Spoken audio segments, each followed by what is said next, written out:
Ladies and gentlemen, the program will begin in 1 minute.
Headquarters. It's where your people work and where your data used to live, safely behind your firewall. But these days, people work everywhere, and wherever they work, their data goes with them. It's time for security that works everywhere too, because cyber attacks no longer enter in usual ways. They sneak in 2 buildings over or 2 continents away. They find the most unlikely ways in. It's now critical to protect your network wherever your people work, wherever they live, and wherever they play. A secure network keeps savings safe, keeps private records private, and gives young minds peace of mind. A secure network can protect you here, and here, and here,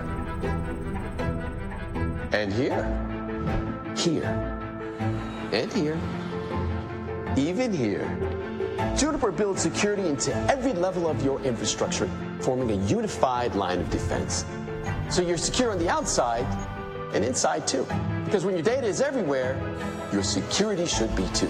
So your people can build life-changing, planet-altering, mind-blowing ideas. Juniper Networks. Engineering simplicity. Ladies and gentlemen, please welcome Kevin Hutchins.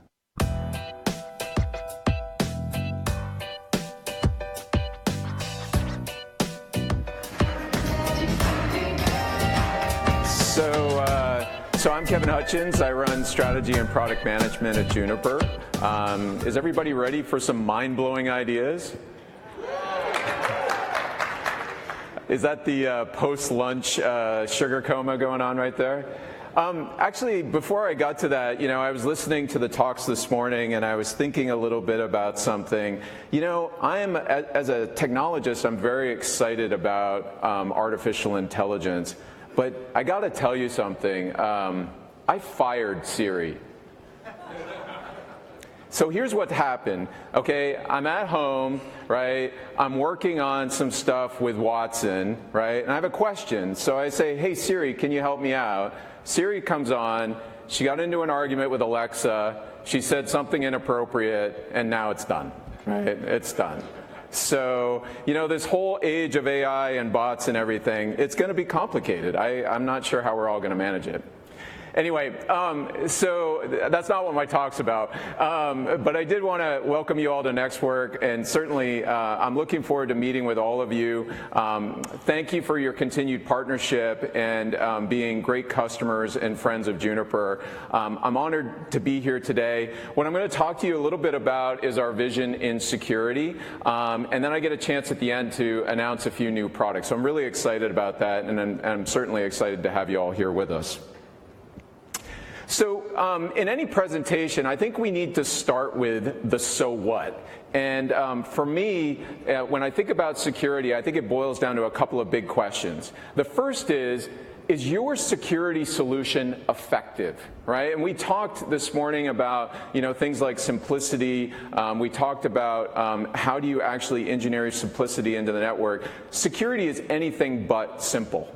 these days. And so we're going to talk a little bit more about that. But I think the question that I think we should ask ourselves is our solution effective? The second is, are you getting a return on your investment? Right? So 3,000 vendors show up at RSA. Every single one of them obviously wants a piece of your dollars. And the real question is, are you getting any benefit for those dollars that you're spending on all of this advanced technology? So let's start with some data to ground our conversation a little bit. So the first is the number of attacks are just increasing, right? And you know what? I'll just be frank up front. These data points are just one set of data points. There's probably multiple data points that are in the market, but it's all, I think, directionally correct, right? So this is saying that there are more than 500,000 attacks launched per day, okay? Now, these are not just amateur attempts. Whoops, sorry, hit the button wrong.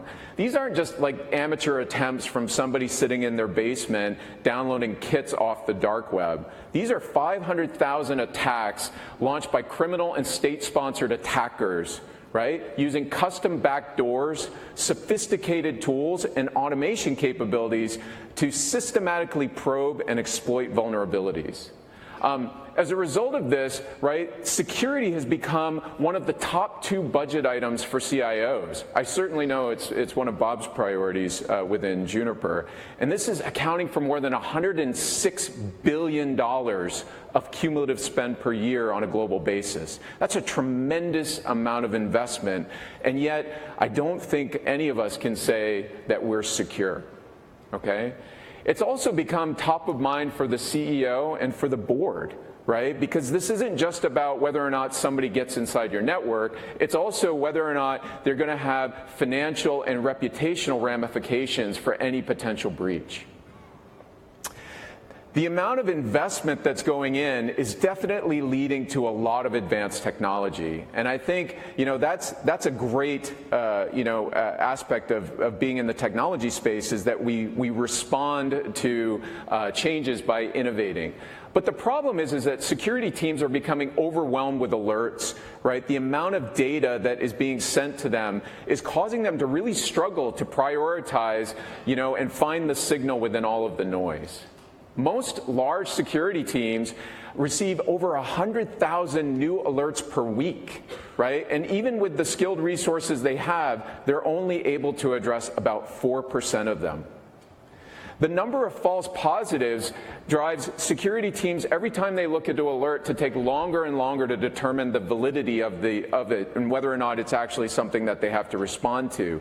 On average, they could spend up to 157 minutes investigating any single individual alert. All of that time used to investigate false positives is wasted. It's wasted use of critical, scarce, skilled resources. So the amount of money that we're putting into this is definitely problematic. And the worst part of it is, if they don't do it and then there is a breach, then obviously that has a financial impact as well. So, there's this rise in attacks. The organizations, many of your organizations, I'm sure, are responding by investing more in security, as we said, and the goal is to try to improve the people, process, and technologies to increase visibility, increase hygiene overall, and harden your defenses. But at the same time, you're dealing with a number of architectural changes that are increasing the complexity of implementing security, and at the same time, it's exposing new threat surfaces. In other words, we're essentially changing the wings of the airplane while the airplane is actually flying. But in this case, we're flying at Mach 3, and at the same time, we're changing the terrain underneath. So all of a sudden, out of nowhere, there's a mountain right in front of us. Whoops. I keep hitting this button too soon.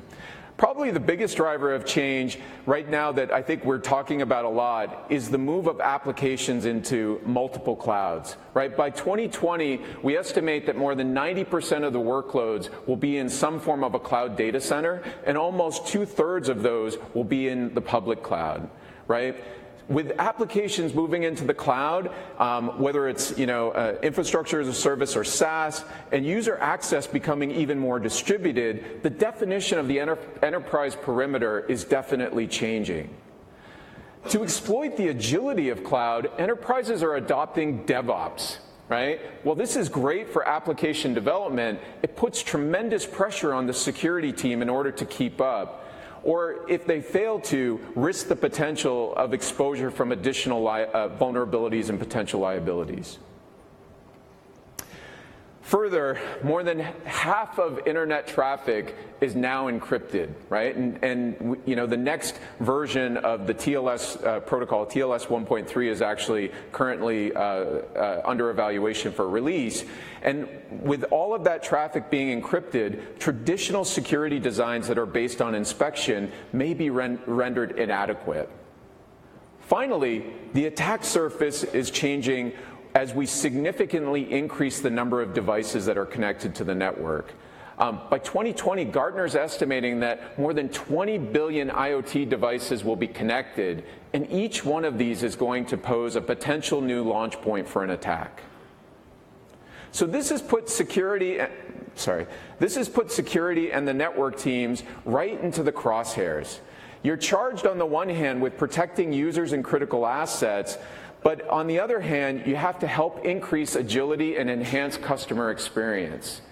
I see this push-pull all the time with our team inside Juniper. So Bob and Sherry Ryan, his CISO, they have to deal with this all the time, and it's not an easy task to manage at all. Further, this is exacerbated by a number of critical issues that I think all of your security teams and in many cases your network teams are dealing with as well. So first, just lack of control and hygiene. You know, when I meet a CISO, one of the big questions I always ask is, what's the #1 problem you face? And repeatedly what I hear over and over again is that their biggest concern is just poor hygiene and visibility. You know, if you follow what's going on in the security space, one really interesting example of this was how attackers used, you know, the OAuth vulnerability within Gmail to launch several different attacks, right? And, you know, the one that I actually get a kind of a kick out of actually is the one that they used to attack the Democratic Party, right? You know, not that it was a good thing. I mean, we don't want anybody, you know, losing critical data, but certainly made for a number of jokes as all of that information made it out into the political sphere. Second, you know, networks are not segmented, right? This creates a big incentive for an attacker because once they get past the initial defenses, however complex and sophisticated they are, the payoff can be tremendously large. So we need to change the economic equation, and I'm going to talk a little bit more about some of what we're doing, but certainly, you know, using segmentation approaches such as Contrail Security, which we recently announced, is a big part of that. You know, the third thing is traffic, as I noted, is becoming increasingly encrypted. And, you know, this isn't just about whether or not existing inspection techniques will work effectively as they have in the past, but it's also becoming an opportunity for attackers to launch even more sophisticated attacks.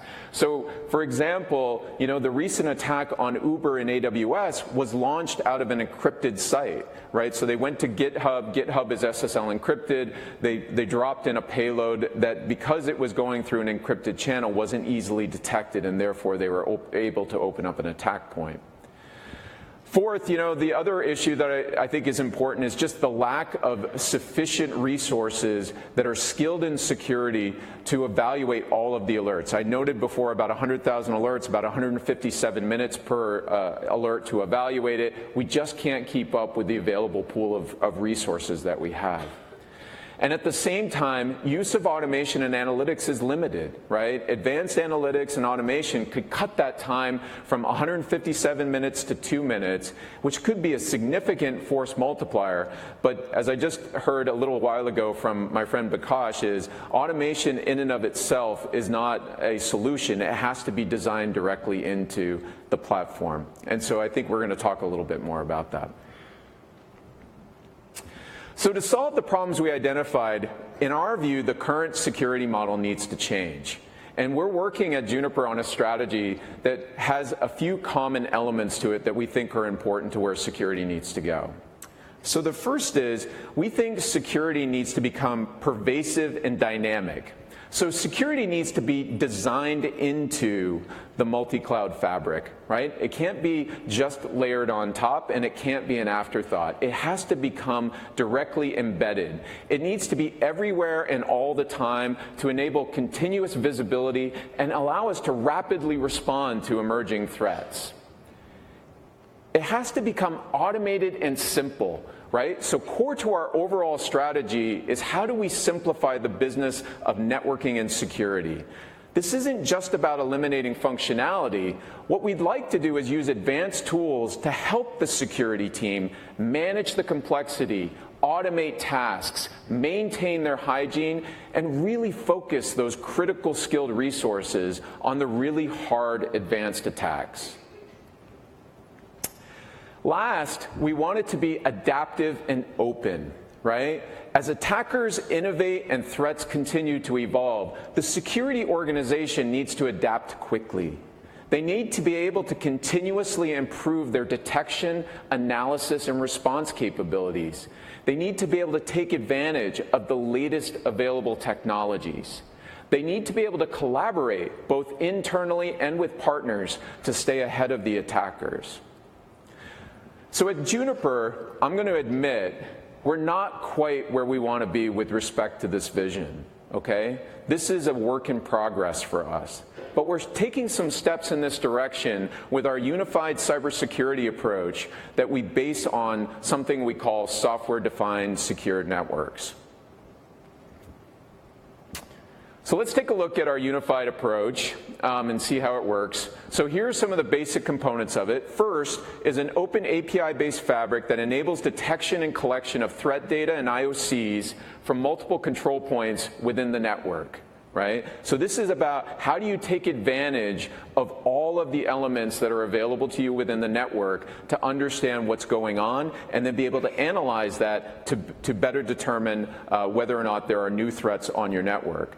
The threat data and the IOCs are correlated and visualized using our Sky Advanced Threat Protection solution, as well as our recently announced on-premise-based solution. And then real-time feedback of those new threats is provided to Security Director and Policy Enforcer to automatically and dynamically deploy policy updates across the network. With SDSN, or the approach that we're taking with SDSN, the entire network is managed as a single enforcement domain. Policy updates can be enforced at multiple points across the network, and this includes not only just our gear, but the gear of our competitors, as well as points within the cloud to limit the propagation of an attack or potential loss of data. So, in my view, our unified solution is quite compelling, but frankly, the real proof is in how it performs under real-world use cases. So I'm going to walk you through 3 different example attacks and kind of show you how our unified cybersecurity approach based on SDSN would stop the threat and accelerate the response time. So we're going to start with a lateral attack through an application to try to get access to critical customer data. This is actually based on a recent attack of a large European bank who lost data for 20,000 customer accounts. I would say, though, this exact same use case would equally apply to applications that are deployed in the public cloud, similar to the attack that was done on the Uber app from GitHub. So in this case, the attacker got access to the application via a third-party system that was actually authorized to access the bank network. Unfortunately, the enterprise was following a dual vendor strategy, and the other vendor's firewall missed the attack as it propagated into the data center. Okay? The security team had deployed Juniper's virtual SRX to segment and inspect east-west traffic, and the virtual SRX was actually sending real-time telemetry to the Juniper security analytics platform. JSA detected an unusual traffic pattern and due to the malicious code, and they notified Security Director. Right? Security Director and the dynamic policy enforcer determined the best response and automatically pushed the right policy to the right enforcement points, avoiding any further propagation of the attack. Just got to catch up. I'm talking faster than I'm clicking here. Finally, JSA correlated analytics in order to create an attack lifecycle that they could share with the SecOps team, who were then able to go and remediate the compromised host. And as far as I know, they also then went and replaced the other vendor's firewall with an SRX. Our second example is the use case of stopping attacks from IoT devices connected to the network, but sort of lacking any form of an endpoint protection. I mean, if you recall from earlier in the discussion, we recently talked about the importance of IoT in terms of the number of devices that are going to be connected to the network. You may also recall that there's been a number of recent high-profile attacks that have been launched from IoT devices. This includes what I consider to be a fairly clever attack that leveraged a fish tank at a casino. I heard it might have been one of Trump's casinos, but as far as I also heard, he denied it, right? He said it was fake news. Apparently the fish in the tank were koi, and he only has goldfish. But none of that can be confirmed. So the attackers used the fish tank to get onto the network. Once they scanned and found other vulnerabilities, they were able to exploit that and try to move laterally to exfil valuable customer data. But with our unified cybersecurity approach, the IoT devices on the network would be automatically discovered and segmented onto an appropriate VLAN. And this is using VSRX, or one of the things that you may not have heard a lot about is our containerized version of the SRX, which we're seeing increasing use of in IoT use cases. The VSRX monitors the traffic from the IoT device and in the same way as we talked about before, sends telemetry in real time to JSA to scan for malware and unusual behavior. If JSA detects behavior that's out of policy, it automatically notifies the security director, and security director and policy enforcer then are able to move the IoT device to a quarantine VLAN for further analysis, as well as then again to alert the SecOps team for remediation. So our last example is ransomware, right? And I'm sure we've all heard about a number of different ransomware attacks. There's been several over the last few years, Bad Rabbit, WannaCry, Locky, and a number of others. Unlike other types of exploits, ransomware is really not about extracting critical business data, but instead it's about disrupting the business and extorting millions of dollars out of enterprises. In the example that we're going to walk through here, the ransomware is deployed via email.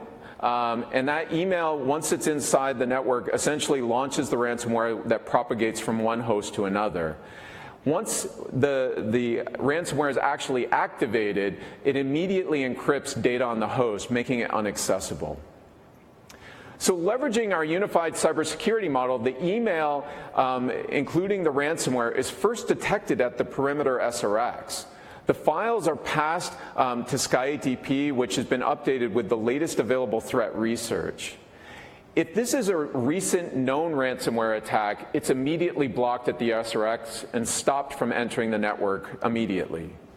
But unknown attacks are passed through a multi-stage inspection and machine learning process inside SkyATP to quickly determine if the email contains malware. SkyATP quickly updates Juniper Security Analytics, and then, as before, if there's an issue, security director and policy enforcer push out policy changes. In this case, rather than enforce on the firewall and expose a much larger attack surface, we can enforce directly on the switch that's the host is connected to, and that limits any further lateral propagation. So, as I said before, these were just some examples, but as I said before, in my view, we haven't yet fully realized our vision for unified cybersecurity, but we do keep innovating. And so today I'm going to walk you through some pretty exciting announcements of some recent enhancements and new products that we're bringing to market to help us take one step closer to this vision. So first, we're launching a recent update to our Security Director and Policy Enforcer platform. And for those that don't know, Security Director is our single console for providing simplified visibility and control of security policies. For our update today, we're announcing the industry's first patent-pending dynamic policy action capability. With DPA, Security Director offers full intent-based policy management and eliminates manual work to create and deploy policies based on changing network conditions. Using other providers' tools, the time to create and remediate policies in response to an attack can take 30 hours or more, but with DPA, that can be reduced to minutes. We've also updated our policy management in SD to enable auto-provisioning of security rules for workloads deployed across multiple environments using metadata. With this feature, time spent on firewall rule management can be reduced by more than 80%. So these are very exciting announcements. Next, I wanted to also announce our advanced threat protection for solution for on-premise. This is the first announcement since we acquired Cyfort. It's essentially creating the companion to our cloud-based SkyATP portfolio.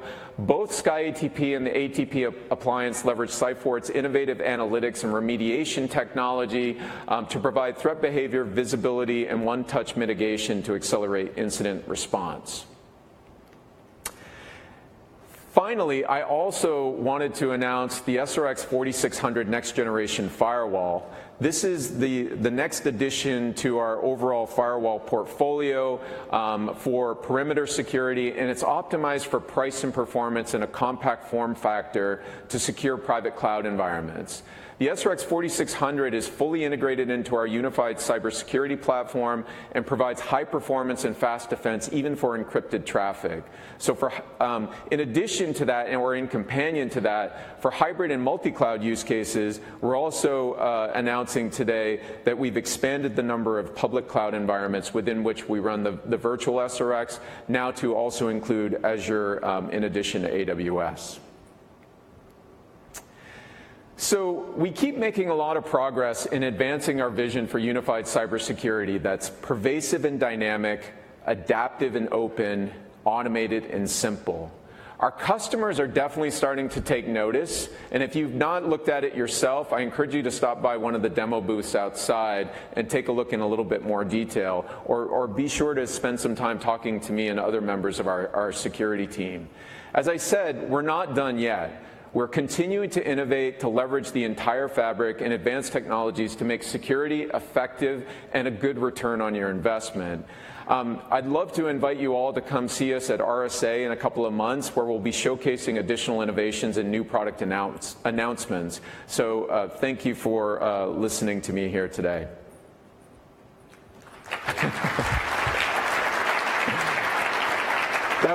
That was actually my reaction as well. It's like, it's really over?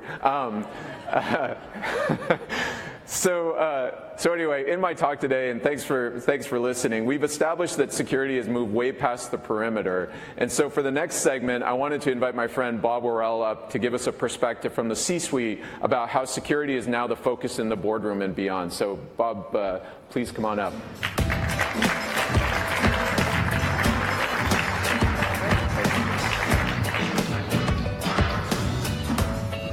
Good afternoon. So they asked me to spend a few minutes talking about the most fascinating topic you can think of, which is corporate governance. So we reached out to our friends at Stross Friedberg to have a little fireside chat, and they nominated a guy named Ed Glover to join me here on stage for a little chat. Ed agreed to it with one condition. He said, I want to ask Bob the questions. Now, in full transparency, Ed worked for me for about 6 years as the compliance guy at Sun Microsystems, so I think this is going to be a little bit of payback. But without further ado, Ed, come on up and join me. Ed Glover.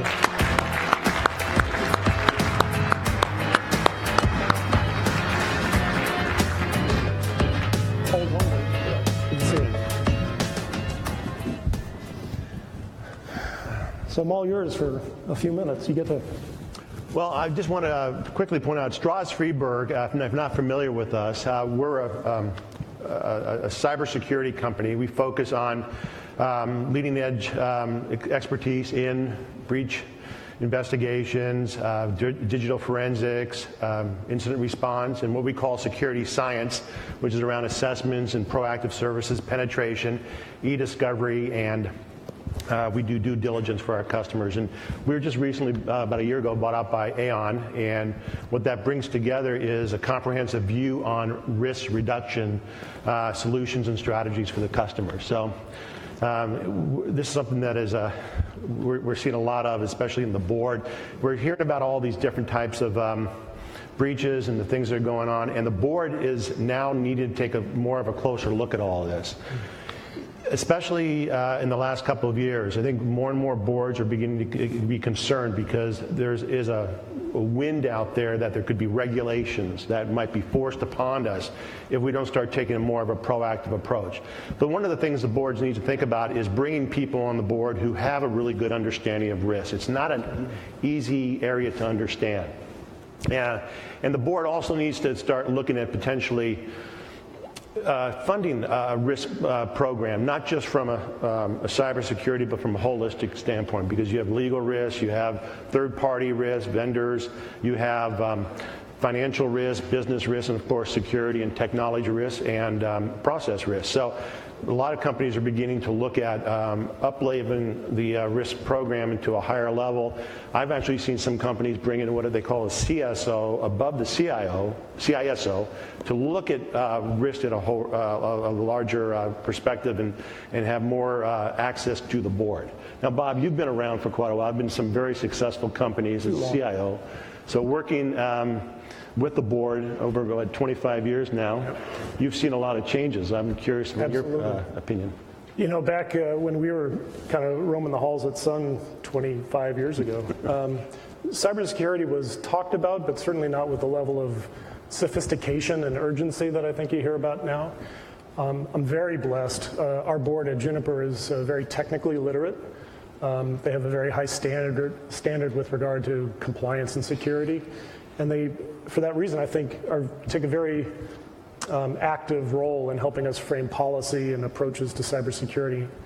But it's absolutely important, in my experience at the 3 public companies I've worked at, it's very, very important that you approach the board not with technical babble, right? You got to approach the conversation from a risk perspective, a risk conversation, an insurance conversation, a data protection conversation, because frankly the technology in this space is the easy part, right? Akash and Kevin show you all these beautiful charts and it looks really complicated, but in the end it's kind of easy, right? It's easier to enforce policy on the firewall, but getting alignment with the board and the CEO and the C-suite in general about risk tolerance, policy tolerance, cultural approaches to it.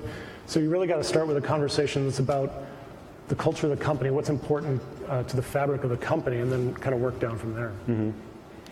Have you been seeing more and more of the board bringing people with risk backgrounds on to be part of the board of directors versus just trying to get them educated? Yeah, I've seen that certainly here in the Valley. We've seen boards who have established enterprise risk management teams. Right? And the independence of those groups is very important, right? You don't want the enterprise risk guys working and living in IT, certainly, or even engineering. You need that independence. And so I think the board looks to those groups as almost like they do internal audit. It's another independent view into the risks facing the company. So, you know, we have a very healthy enterprise risk management team at Juniper, staffed with a bunch of really tough lawyers who, you know, grill us appropriately and keep us honest and so on. But it's a very healthy, productive conversation because it gets to that issue of we can talk all day about data and number of servers and firewalls and everything else, but if we don't understand the most critical data the company owns and is concerned with, you can't base a risk management program around. Now, does this enterprise risk management program, or whoever's in charge of that, do they do monthly reports to the board of directors on the risks that are being seen at Juniper Networks and then providing kind of a view of what needs to be addressed? Yeah, absolutely. There's a standing agenda topic for the Juniper board for the enterprise risk management team to talk to the board either privately or in the larger session. Likewise, there's a standing quarterly update to the board from a cybersecurity point of view. So both the enterprise risk management team and myself, representing the cyber issues, have a regular, sitting with the board, if you will. And that keeps the dialogue open, and it keeps it fresh. It's not a once-a-year sort of update. I think that's the currency is important. Okay. When do the board feel like do you feel like the board is providing you with the resources you need, whether it's budget resources, not resources? That's a loaded question. My boss is sitting right in the front row. I need more budget. No. But because what I've been seeing out there, and Juniper Networks is somewhat unique compared to a lot of other companies out there, because they're not providing the type of budgets and the resources that is going to be needed to really prevent these risks from resulting in security breaches and potential losses to the company. And this is something that I think that most board of directors and companies need to be more aware of and need to really embrace that. Especially, larger companies I think they get it, but there's a lot of other companies out there that don't really understand it. And we're an interconnected world. We're connected with everybody. Our partners, especially our partners. We're seeing, a lot of security breaches coming through our partners, and we've heard a couple of big ones that way.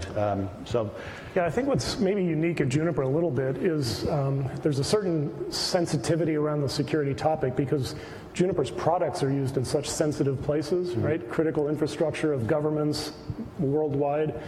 So whether it be your run-of-the-mill engineer all the way up to the C-suite, I think from the first day I've been there, there's a sensibility around how important security is, and that permeates up into the board as well. From the very first time I met the audit committee, it was all about what are we doing to manage risk? What are we doing to manage cybersecurity? How are we protecting our most vital assets? So I'm blessed by the fact that the company and the culture of the company take it as seriously as I do personally.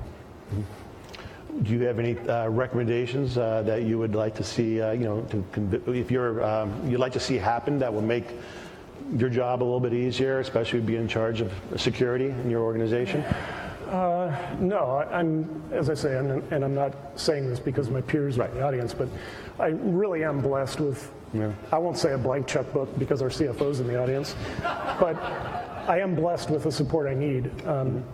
My hope for my peers, you and I share friends across the valley here who are all CISOs and CIOs. My hope for all of them is that they can find an opportunity to have a relevant, risk-based conversation with the board, to get the board engaged in their quest, if you will, right, their journey. Because if it's just a CISO or a CIO, rattling the cages every quarter, people just get tired of that, right? They think the sky is falling, until that magic day when you have a breach, and then the sky is falling. But I just hope that for all of us collectively, that the boards continue to get more sophisticated, more educated, more attentive, and help, right? Yeah. Whether it be money or time or attention, whatever it might be. No, I really understand that, because in my previous job being a CISO, we had a breach. And having to have that conversation with the board and everything on how it happened, why it happened, was a very tough discussion with them. And, you and I have shared some late nights on breaches. Yeah, I mean, that's all the gray hair came from. But it's something that I think, boards need to really start taking a lot more interest in, and really in addressing these type of issues, and being more conscious of what the true risks are within an organization. And I see that coming. I mean, I think there was some study I read that maybe about by the year 2020, we're going to have about half of the boards will have somebody on the board that is very well versed with cybersecurity risks and what it means to the company.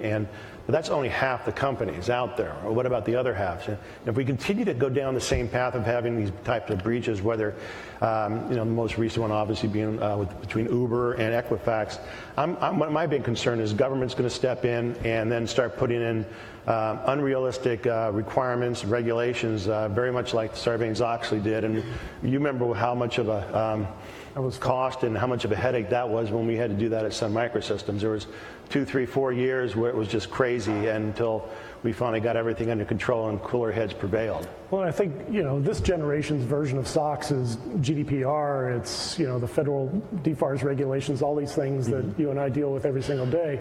And as the regulations begin to be imposed on the public companies, I think the boards will take more and more attention to that. Yeah. So the ones who are, again, well-educated, sort of well-versed on the topic is really important. one little tip, I guess, or trick that's worked well for us is, as I mentioned before, oftentimes IT people go to the board, kind of hair on fire, sky's falling. We've actually taken time out of our schedules to bring in third parties to board meetings, whether it be over a casual dinner or a formal presentation, industry experts who can provide kind of their perspective on current state. And it's been really helpful because it's another sort of, quote, independent view for the board, not just Bob's view, but that expert's view. And so the board, all of us are human. We need to triangulate data sources to form an opinion. And so I think having multiple sources or multiple voices at the board table is equally important. Right. Well, it's a topic I'm sure we can spend hours on hours of talking about, and it's something that will probably keep us up at night. We'll go have a beer. Go have a beer, yeah. All right, I'm up for that. Bob, thank you very much. Good to see you, too.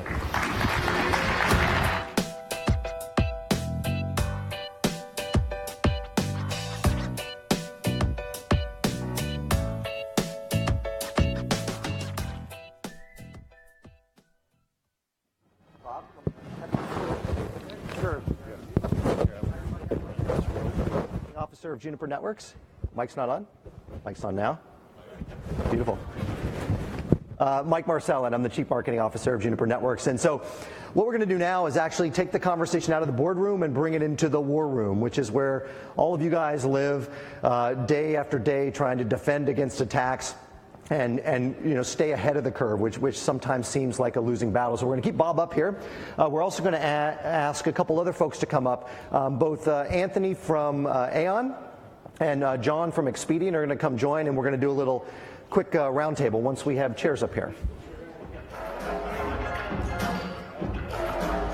There we go. You're good. Anthony, see you.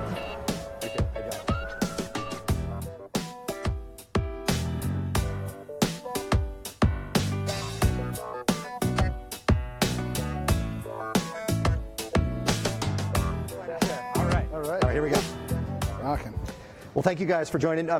Maybe you have a friend. You brought a friend. Yeah, this is I know exactly who that is. Does everyone else know who that is? This is a marketing thing, right?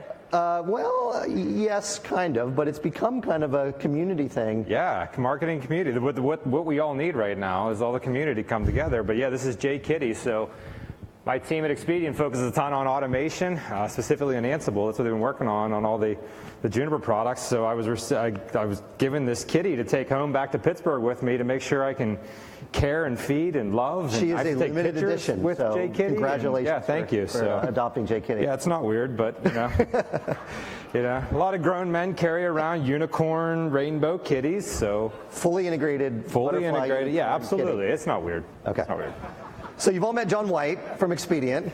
Maybe tell us a little bit about Expedient. Yeah. And what your role is there. Yeah. So Expedient's a cloud service provider, data center provider, focused in the East Coast, and we've been working with Juniper for a long time now. So I've been on stage a few times talking about what we've done with the VSRX, which has been a pretty tremendous product for us as we were solving a lot of solutions, creating solutions for customers around a lot of their data protection specifically. So we actually used the VSRX in a pretty innovative way that actually put us in the Gartner Magic Quadrant this year for DR as a service. So I've talked about it for years, and people are finally realizing that if you can fail over the network and if you can secure the network on the primary and the secondary side, it makes your life a lot easier for the data protection side of things. So yeah, congratulations on that recognition, by the way, from Gartner. DR as a service, as you may surmise, is disaster recovery as a service, kind of a fairly immediate failover, right? Yep, absolutely. Pretty compelling. Yeah. Anthony, maybe tell us a little bit about Aon and your role there. Yeah, Aon is the largest company you've never heard of. No, Aon is the largest insurance and reinsurance broker on the planet. What does that mean? We help companies get insurance. So the big carriers out there, the Chubbs, the AIGs, the Lloyds of London, if you look at how they interact with the Fortune 500, we are the largest broker. Basically, we book about 40% of their book of business with the large caps out there in the world, as well as every other type of company you can imagine. We're about 120 countries globally, and we manage a lot of interesting stuff. We used to be a little bit bigger. We run another company under our umbrella called Hewitt. Hewitt Associates is one of the largest benefits platform management, health and benefit, retirement benefits management platforms on the planet, but we sold half that business last year to Blackstone. Gotcha. And of course, everybody's met Bob, who has both IT and security in his remit. Thank you for hanging around. Sure. So there's been a good bit of talk as you listen to Kevin's presentation about security moving beyond just the perimeter. We have to think much more holistically about that to kind of a comprehensive cybersecurity policy. So maybe just kind of a quick round for the panel. What's the best way as you either within your organizations or as you work with clients to kind of make that transition? I mean, there's probably a mindset transition, but then there's also a bunch of operational and architectural things that you have to think about as you move from just traditional perimeter security to a comprehensive approach. Stump the panel. Go for it, John. Go for it. Okay, yeah, so I think, there's multiple facets there. I think one, even just getting people to understand that there is more than the perimeter is probably one of the first steps. And realizing that as they go to this multi-cloud world, it's not going to get easier. It's going to get more complex. I hear a lot of times that I'm going to AWS or Azure or pick your public cloud, and they focus more on security than we do. But if you're not buying a line item that says something about security, that says that they're providing you this X service, they're probably not doing it for you. Mm-hmm. And one of the things that we're talking about a lot with our customers is that we us as a service provider, we can provide a lot of these tools for you, but it's the same, it's the same story. You have to also start to educate your users and think about things differently. We're preaching a lot now more of the security operations. So build it in at the development side, figure out how to handle security there, as it'll get easier as you got to go down the chain. So it's a little bit of a different battle for us. We deal with a lot of small to medium to kind of large businesses, and we're aggregating those up as a service provider. As long as we can help provide the tools, hopefully make their lives a little bit easier and get back to that whole, simple thing that I think Rami was talking about this morning. Yeah, Anthony, what about you? Kind of moving in that direction of a more comprehensive approach. Yeah, a couple things. One, I would say that the challenge that many of us face in our roles in terms of, so I'm the Chief Security Officer at Aon, actually. I don't think I mentioned that. So I'm responsible for all physical security, cyber security. I'm kind of that new role that the gentleman covered in the previous panel about the CISO reports to me. And the interesting thing there is that because I have that enterprise risk perspective, it really forces me to look at things in terms of more than just tools and solutions, really people, process, and technology, to be cliche. I have to understand control frameworks. I have to understand business processes. I have to understand risk inventories and how those big enterprise risks impact our discrete business processes, and then align solutions, capital, people to deal with things at scale more effectively. And so to that end, historically, if you look at the threat landscape and the way things have shifted, historically guys like us dealt with, everyone was worried about data leakage, right? We all kind of dealt with data leakage. Back in the day, we kind of saw the Asian factions hitting us stealing IP and data. We saw the Eastern European factions hitting us with monetization of fraud type schemes. And then in 2012, after Aramco and some of the Iranian DDoS, we started seeing business interruption and denial service, kind of that shift. And to that end, we had to start to pivot and start to look at, hey, what are the most relevant risks to my business in the space I'm in, and you have to contextualize it and make sure that we are deploying technology, capital, and cycles and people in a way that's more effective for our risk management. Because at the end of the day, this is world hunger on steroids, guys. Cyber's a massively obtuse space. We actually can't manage all this risk, so we got to pick our spots. Yeah, that makes sense. Now, Bob, you have no choice because you are customer number one of every Juniper product that rolls off the line, but be it security or otherwise. But I guess that's a good position to be in as well. I also know that we've been pretty aggressive in moving workloads to public cloud wherever we could. So kind of how you've thought about it the last couple of years. Yeah, Juniper has a cloud-first policy. So other than some core engineering assets, we don't have any corporate applications running on-prem anymore. But I think as companies begin that transition, the most sort of uninteresting thing, but the most important thing, in my opinion, is getting a conversation around the data, understanding where the data is. Because until you understand really data classifications, that sounds really boring, but the aspects of the data that you want to protect, until you really have a good comprehension of that, you can't build the appropriate security models, right? In the old days, you could just throw up a firewall and it would, quote, protect everything. But as we begin to eliminate those firewalls, We're creating very policy or locally specific security policies around the most sensitive data. So it's getting much more sophisticated, but I think it all gets back to understanding your business and the data you're trying to protect first. Yeah, that makes sense. So you talked about pushing workloads to the public cloud. And John, you touched on it as well about, do you have a security policy instead of a solution, I guess, against the public cloud? I'll start with you with this question.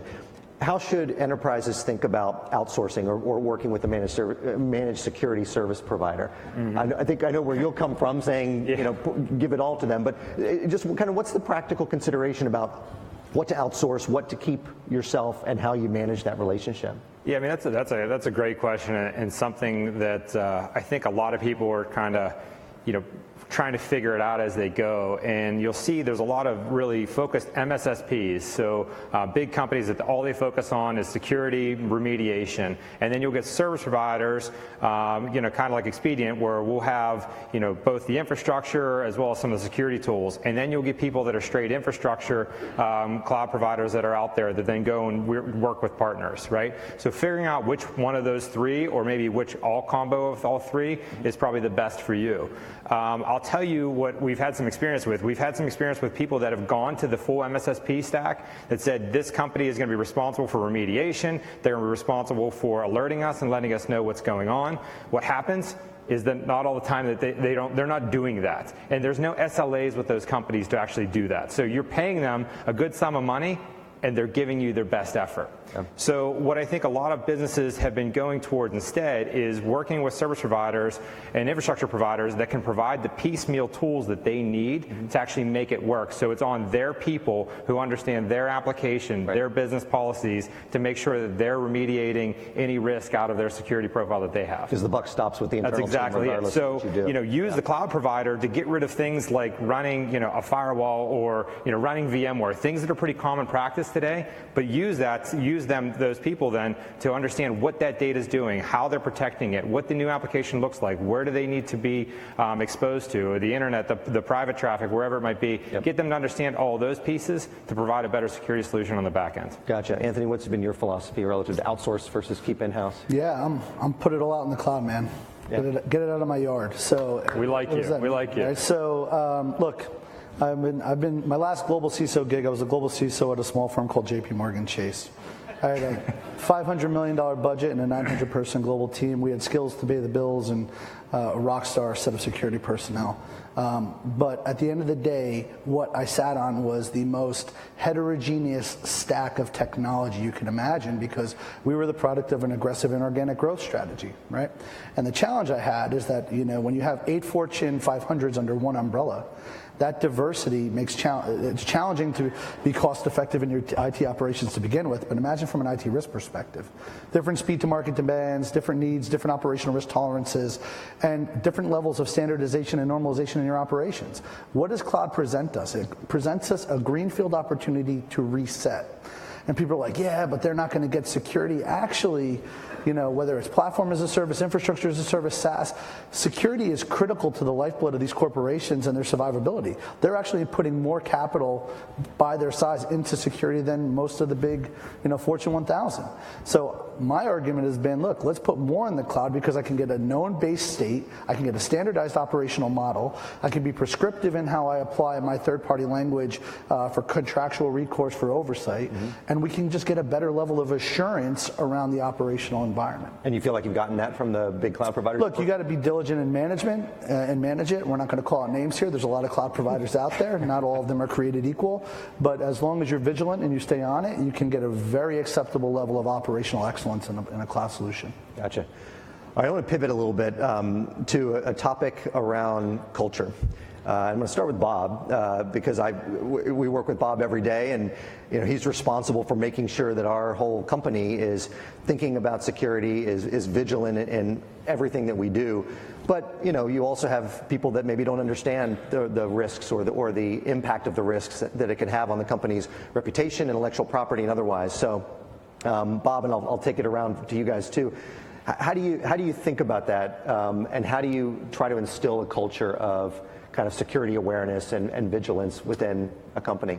Yeah, like every other change management program, you got to start by defining why it matters to people, right? You really have to find a common language to get people to understand A, your point of view, B, your mission, and C, why it's important. So it's a marketing campaign, if you will, right? And we've got some wonderful people at Juniper who've been around for 20 years and had a certain perspective of security that maybe didn't align with mine in terms of some of our priorities. But to a person, when I sat down with them and I said, would you agree with me that Juniper is no longer just a router and switch company, we're a security company. And as a security company, we have an obligation to our customers, our employees, our governments, et cetera, to be the most responsible we can be. And if you frame it in that, for me, if I framed it in that context, they were completely on board, right? They were wed to a security model that was in some cases 15 or 20 years old. And so I've been very lucky to get the vast majority, 97% of the employees who took our last mandatory security training class were thrilled by it. I think we're turning the corner and nothing but upside from here. And the other 3% send you emails. They send me emails, lots of emails. Exactly. Anthony, what about you? I mean, you're responsible for, you said, physical, cyber, the whole thing, so you're thinking about it from all dimensions. Yeah, look, I think at the end of the day, when I look at my operational risk profile today in the company I operate or I work in, a couple of things have changed, right? I think context and color matter. We really have to take into account when you move from one CIO job or CISO job or leader job into another in a new company, you have to really understand the context of what are the most critical business operations of this corporation. Aon's a little different than JP Morgan in terms of size, scale, and even speed to market need and everything else. And understand that what are the risks that matter to me, right? So if I'm operating at my company and I go in front of my board, which I had the blessing of going in front of the audit and compliance committee 3 weeks ago, right? I got to go in there and talk about, I go in there with an enterprise inventory of 22,000 things and I boil it down to 4. So I can make it simple for the board, right? And I go in there and I talk to them about what is our biggest risk? Well, actually, our biggest risk is business interruption. It's not data leakage, right? If we were to have our business interrupted, we would, be susceptible to sizable punitive fines, breach of contract issues, downtime, loss of revenue, all that great stuff, right? And if you quantify and qualify in terms of operational risk, financial, reputational, contractual, regulatory, that really resonates. Our second biggest risk was data leakage, right? That was the second big one, so you got to know your data. Third was insider threat, right? And our fourth, which is, I know it seems kind of crazy, is just fraud. Right, we manage a lot of funds and little different things like that. But, I think the key thing is to know your business, know the industry you're in, and what applies to you. A pharma company is not really going to care about business interruption like they're going to, potentially, if it's on their manufacturing side, they may, like they would about losing the IP related to a new drug. Yeah. Right? So you got to balance and, you got to kind of quantify and qualify in terms of what risks mean to you specifically. That makes a lot of sense. John, I want to turn to you and talk a little bit about something that certainly hits the headlines a lot, and so I think every organization is at least somewhat afraid of it happening or trying to guard against it, and that's ransomware. And you guys have some thoughts about how organizations can think about mitigating their risk, and then maybe even what to do with it once that should happen. Yeah, we have a lot of thoughts on there. So we have a lot of healthcare customers, and they get hit with ransomware on a regular basis, and it's something that you can have all the tools in the world, but when somebody downloads the email that they think they're getting the salary sheet of the executives of their company or something simple like that, right? Or plugs in a USB drive, that it can get around everything almost. Yeah. And it's happened multiple times, and it's something where we're working on solutions now, not only to prevent it at the edge, but you also prevent it at the east-west inside of the VMware environments that we're running, but also figuring out even ways to restore back that data. We had some customers that took a long time to actually get all their data restored after it was encrypted because they just couldn't pay the fine. They'd have been out of business. So they were either going to lose their data because it was all encrypted and be out of business, or they were going to pay the money and they wouldn't have any money and they'd be out of business. Right. So they had to manually kind of restore back, and we're trying to figure out how to protect all the security levels of it, but also give them that quick restore, and that's been a big focus for us and some of our new product offerings for 2018. Gotcha, that's great. So we have a bunch of security folks in the audience. We have a bunch of networking folks in the audience. Maybe the last question for the group is, how do we make sure that these organizations come together and think about this as kind of a shared responsibility and a shared approach? I mean, some organizations probably already are physically together in their org structure, some are different, and there may be some contention in between those. Just any thoughts on, one, the importance of that and how we might achieve it, or how you're achieving it within your companies? I take it. Look, the oldest alliance in tech and security is between network and the security teams, guys. I mean, when we got into this business, most of us started out on the network side, right?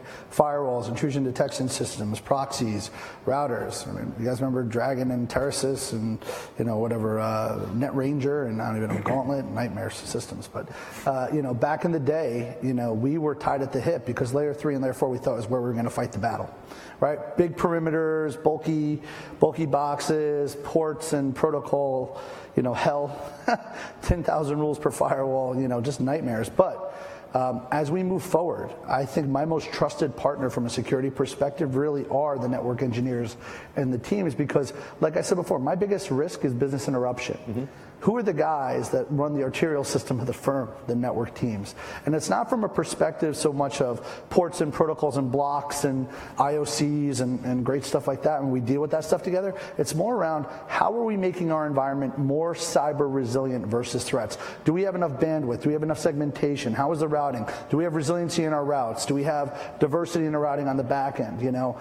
Juniper has been I've been a customer of Juniper for many years, and one of the big things in my career was at JP Morgan when we were getting DDoS attacked from the government of Iran from about September of 2012 to March of 2013. 48 attacks. We stayed up for 46 of them, largely because of the technologies that, like the Juniper, their big MX boxes on our border, on our edge, actually help keep us up. So network partnership is probably the most critical in the security leader's portfolio. We're going to have to make that the last word. We are out of time. Oh, sorry. I can't think of a better last testimonial, so we'll leave it at that. Anthony, John, thank you. Bob, thanks so much. Appreciate it. Thanks to Jay Kitty, too. No, absolutely. You got it. All right, I'm going to hang around here for one more segment, but I'm really thrilled to maybe take a little bit of a different approach here and invite Jeff Moss up to the stage. Jeff, some of you may know, was the founder of Black Hat and of the DEF CON security conferences. And he's got a really unique perspective, really kind of bridging the underground researcher world with law enforcement. And that's gotten him involved in an advisory capacity with Department of Homeland Security, among others. So this is a little bit of a periscope up exercise to think about kind of the world that we live in and how we can, better be partners with government and policymakers and the like. So, Jeff, welcome. Thank you. See you.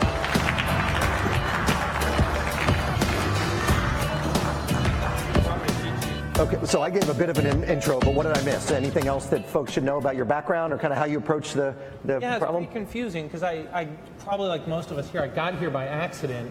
I was a criminal justice major, but I was a longtime hacker, and I thought I was going to be an FBI agent and save the world. And I got out of school right when there was a federal hiring freeze, and so I ended up going to law school. And I was in law school, and I realized I didn't have the skills to be a top-notch lawyer. Mm-hmm. I wanted to mess with computers, and at that point, the best job was in information security. This is the dot-com boom was growing. The worst opportunity was in law. Yep. So I said, that's it, I'm out, I'm focusing. I started a business which went bankrupt.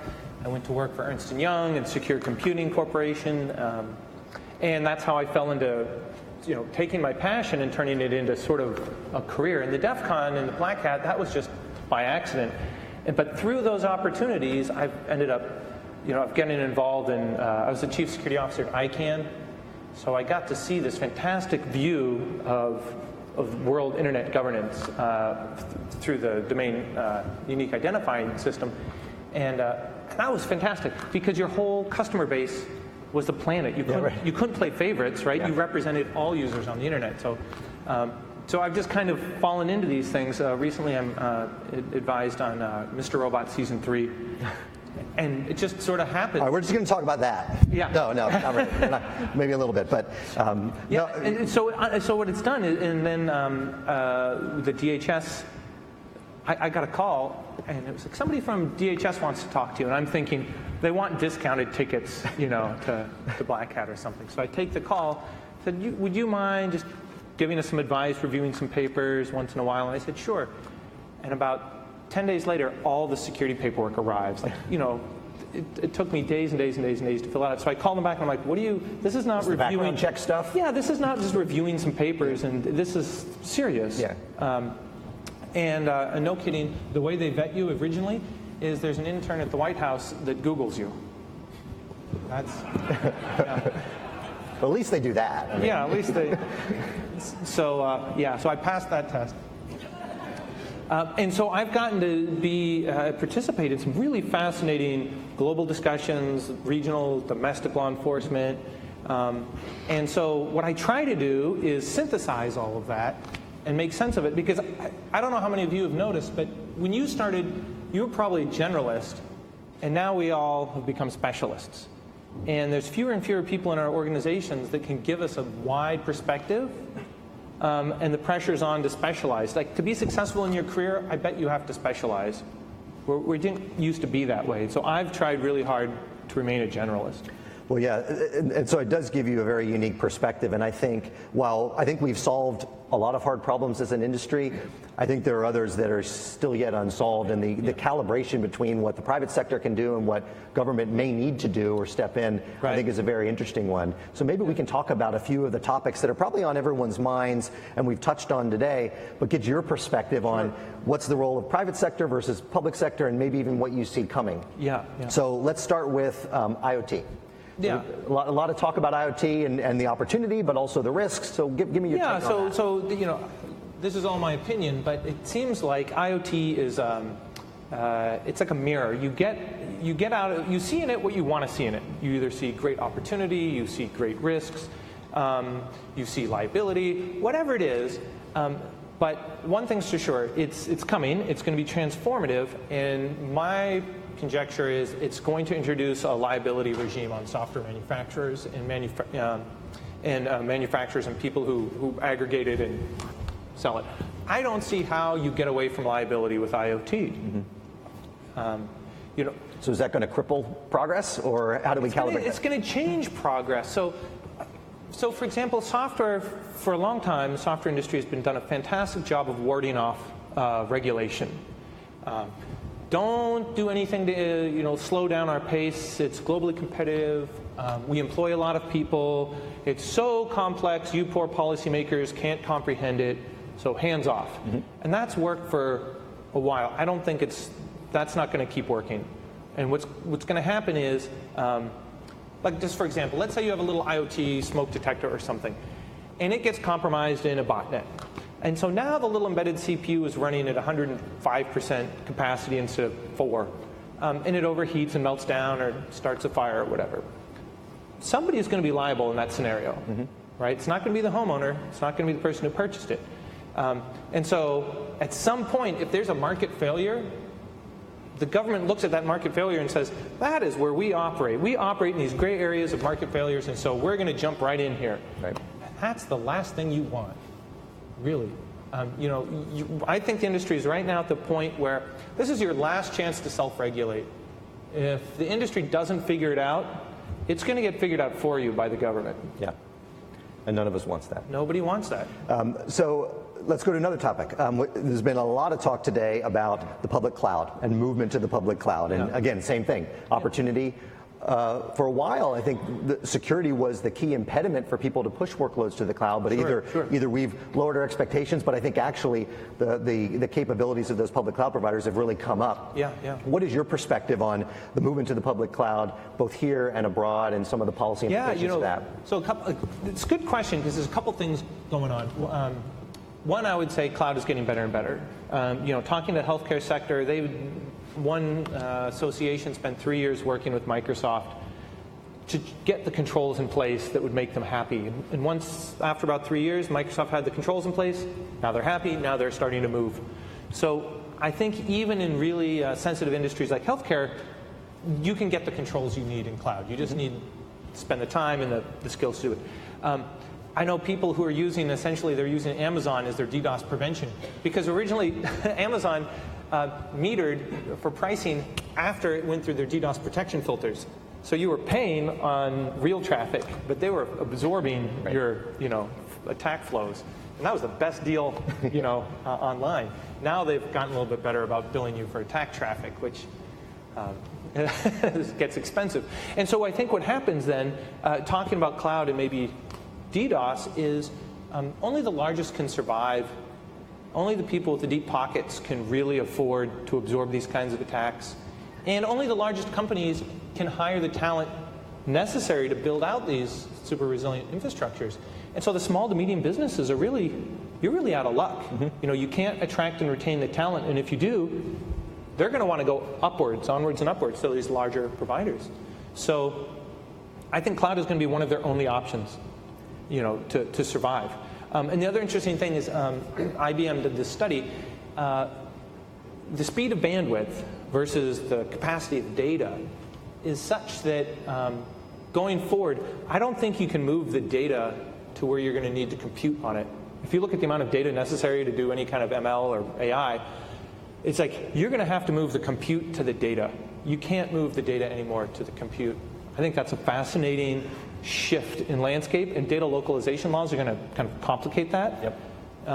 And finally, the other interesting thing with cloud or ML relationships is there's this talk in the security community or national security policy is that the West, United States, and China are probably going to end up being the superpowers in AI for a number of reasons. We have big data sets, not a lot of privacy regulation, a lot of compute, and really smart data sciences. Where other countries, unfortunately, think of Europe, they don't have internet giants, they have strong privacy laws, they don't have tons and tons of rich contextual social data. They're probably not going to make the cut in the next big superpower of AI. And that's going to change things too. Well, speaking of Europe, you had an interesting story about, I think it was Estonia, and some of the considerations they had, just some very basic foundational issues of public cloud and where their capabilities reside. Estonia is fascinating. They were the first country attacked by another country, Russia, and they learned all kinds of really hard truths. So, for example, at one point they're being DOSed, and they're like, okay, fall over to plan B, disconnect the country from the outside of the internet, and we'll isolate, we'll go into like autonomous mode.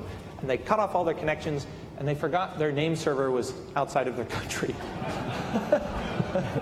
Whoops. So they fixed that problem. But it's interesting. So they're still really sensitive to their unique position and their exposure. So they have negotiated treaties with other countries, and they have, no kidding, they have racks of servers that are sovereign. They have sovereign infrastructure hosted in other countries with diplomatic immunity for their data flows. And so, this data localization cloud, data service, it's going to create new international norms like this. And one of them is like the sovereign server thing. I'm still thinking about that. That's fascinating. Yeah, diplomatic immunity for a server. For a server, yeah, right? That's pretty cool. And so, for example, their land border or their land property records don't exist on paper. If they lose those records, they lose all records of what people own in Estonia. Yeah. So they have a crazy regime to protect that data. But after the attacks, they realized they needed to get their data out and they needed to spread it around. Right, that makes sense.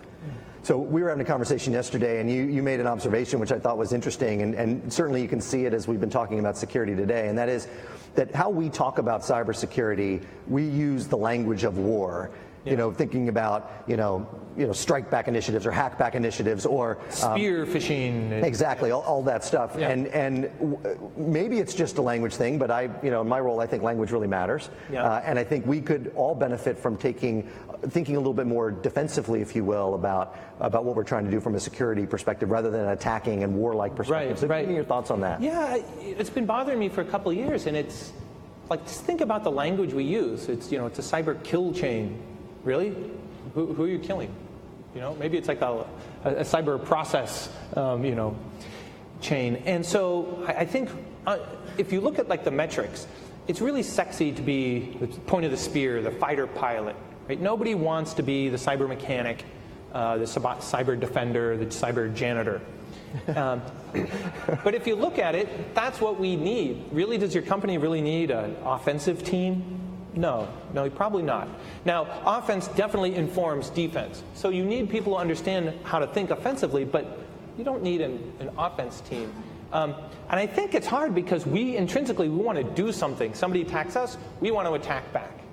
But if you start thinking about, so I'll give you an example. If you start thinking about cyber war as this fifth dimension in warfare, fifth domain, it's what the DoD now classifies it as. Okay, so if I'm in a traditional fight and I shoot down your airplane falls out of the sky and hits the ground and it's gone.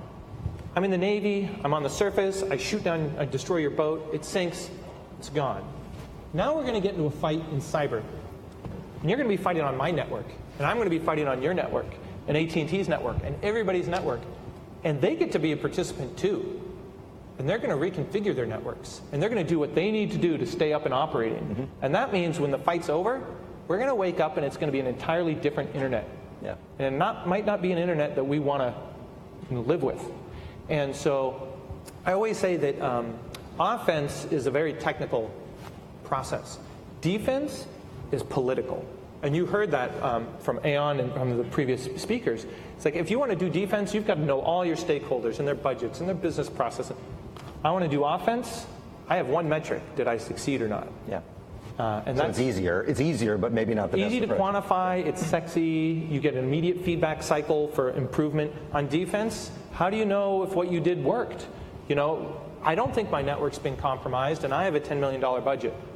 Does that mean next year I ask for $5 million because I've overspent, or do I ask for $20 million to get better coverage? Right. There's no good metrics. So running out of time, but you made a comment about this is kind of the industry's last chance to get this right before policy and regulators come in. So we've got a room full of folks in the industry. Right. What would be your call to action for them? I mean, how can they get involved and help solve some of these problems before having the solve come from above? Yeah, so I think maybe we need to acknowledge a couple of realities. One is our environments are only going to get more complex. I don't think they're ever going to get more simple. So I love that Juniper is talking about simplification, because really the pressure is to become ever more complex. And when you talk to people at the NSA, they say, attacks only get better, attacks never get worse, and you can never have enough people to defend yourself, so you have to automate. And so they have a mantra there at the NSA, which is basically figure out everything you can automate in your enterprise and automate it, and then look around and automate everything else. Because truly, that's the only way you're going to go forward. So you have to have a strong automation. But the people come up to me and also say, I want to get involved. What can I do? And I would say, and this is maybe my ICANN hat coming on, but at ICANN we read every single comment on every request for comment that was out there. IETF does this, IAB. I know Department of Commerce, when researchers started commenting on the problems with the Wassenaar arrangement and intrusion software, it was the researchers, it was individuals that noticed this problem and brought it up to their management, and then Microsoft's and Apple's carried the torch. So I think what's going on is we're in a golden age also where individuals can make contributions, whether it's through a project on GitHub or reviewing code, but also, like you said, we're having board-level conversations now. Now is the time where you can act as a translator between the tech community and this policy community. And I don't think that need is going away. If anything, that need is going to become ever more important, especially if regulations coming our way. Well, and all the statistics about shortage in cyber talent, which exists today and is only going to get worse tomorrow. Right. Absolutely. Yeah, so I think we're in a golden age. The landscape's changing a little bit, but I think if we can adapt to it, employment for life. Yay! Well, Jeff, it's been a pleasure to hear from you and get your unique perspective. Right. Really appreciate you joining us. Well, thank you for having me. Thanks. All right. Thank you.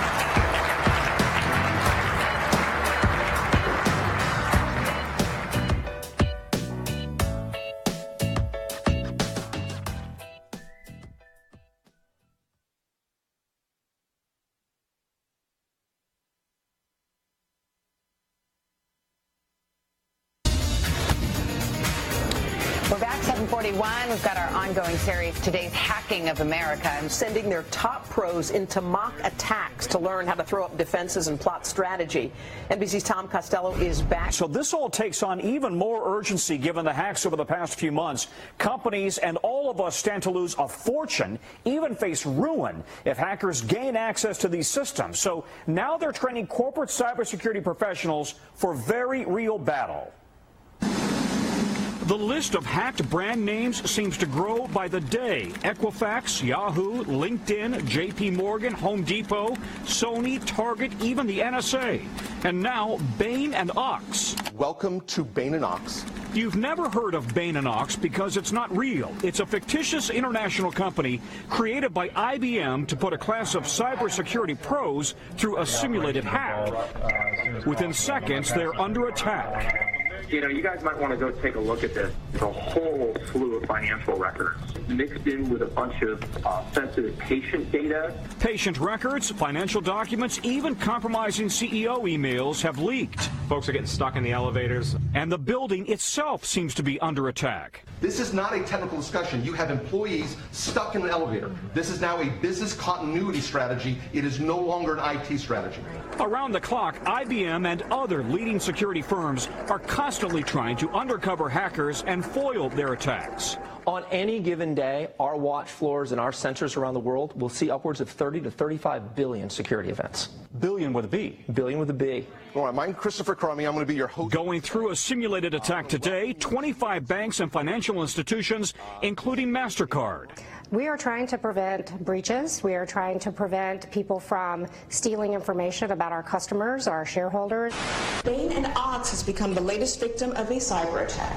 Within seconds, word of the breach is out. Twitter blows up. The company's stock is sinking and customers are furious.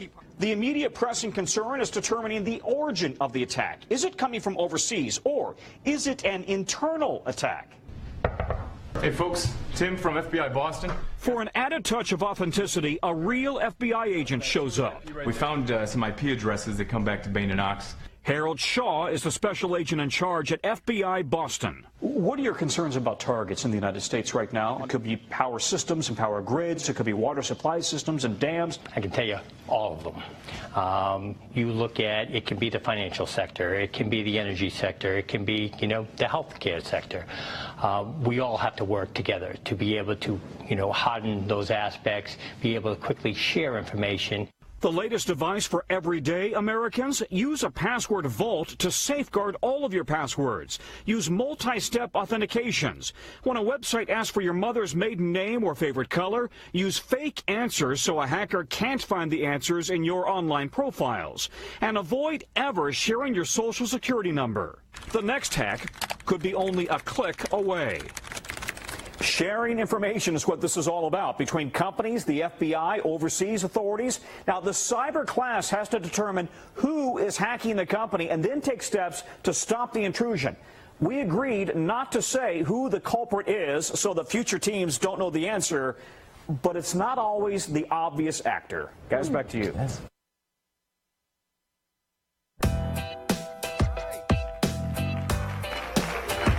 How are we doing today? So my name is Christopher Crummy. This is my 26th year at IBM, and I'm the executive responsible for the cyber range in Cambridge. Basically, we've had over 1,000 customers come through in 10 months, and we test them on their security maturity curve. Where are they on that curve? Now, some of the discussion we had today is very much at the plumbing level, and some of it is about culture, and some of it is about the process, and that's what we're going to do today. We're going to put you through a mini experience. You guys want to do that? I'm sorry, with the last name of Crummy, I'm quite sensitive. Do you guys want to do that? Yeah. There we go. I'm the only thing between you and coffee, so let's bring it up a notch. Okay, so why are customers coming through the range? Well, this is what they're faced with. They're faced with a lot of attacks. Now, this only gets bigger and bigger as I move to the right-hand side. So there's lots and lots of things going on. DDoS attacks, SQL injections, misconfigurations. Look at the amount of misconfigurations just in this area alone. It's massive. That leads me to my favorite slide the 3 favorite pictures for me on security. All the way on the right-hand side, there is a zip tie on the chain with the lock. So when are you guys going to be patching? When are you guys going to not allow this type of stuff? In the center, your #1 security issue is the human beings, hands down. Whether it's someone clicking on that, what said the salary for the executives, or things of that nature. We do social engineering, thank you to the DEF CON and Black Hat situation, we do social engineering in the lab.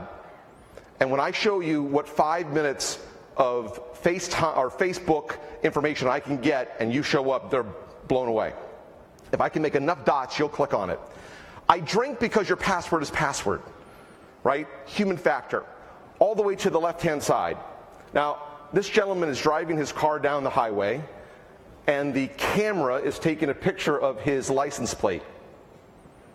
For those who know what SQL injection is, he created a SQL injection on the bumper of his car which deletes the database behind the camera. Okay? You are up against a human adversary. This is the reason why the cyber division at West Point, and actually every single cadet at West Point, goes through boxing.